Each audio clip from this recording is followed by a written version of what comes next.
ตอนเช้าของวันที่12พฤษภาคม2025พันมณีอยู่ที่สโมสรปกครองเมืองปักสันห้องการเงินเมืองปักสันได้จัดกองประชุมทาบทามคำคิดคำเห็นใส่ห่างคอตกลงว่าด้วยการประเมินราคาที่ดินสำหรับการคิดไล่อากรที่ดินภายในแขวงเมืองคำไซโดยการเป็นประธานของทานสุริจันทร์เทียงจันไซ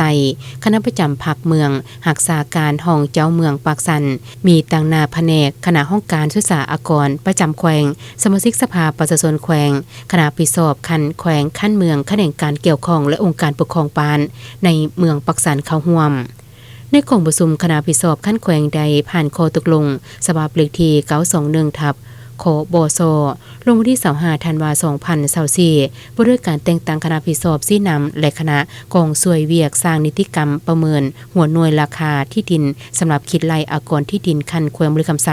พร้อมทางผ่านห่างข้อตกลงอธิบายชี้แจงเกี่ยวกับการประเมินราคาที่ดินสำหรับคิดไล่อากรที่ดินภายในแขวงเมืองคำไซ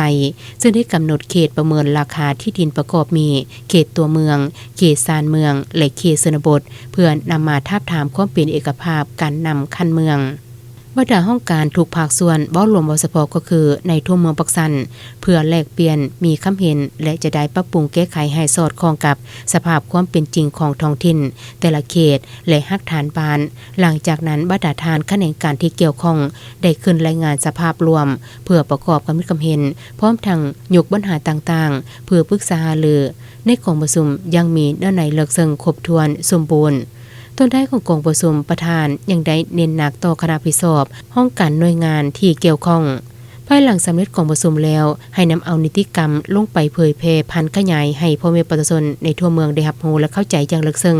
เกี่ยวกับห่างทาบทามห่างคอตกลงว่าด้วยการประเมินราคาที่ดินคิดไล่อากรที่ดินอยู่ภายในเมืองปักสันเหตุให้การประกอบส่วนของประชาชนบัดดาเผามาเสียพันธะอากรที่ดินเข้างบประมาณของรัฐให้ถูกต้องตามระเบียบหลักการของขั้นถึงที่วางออก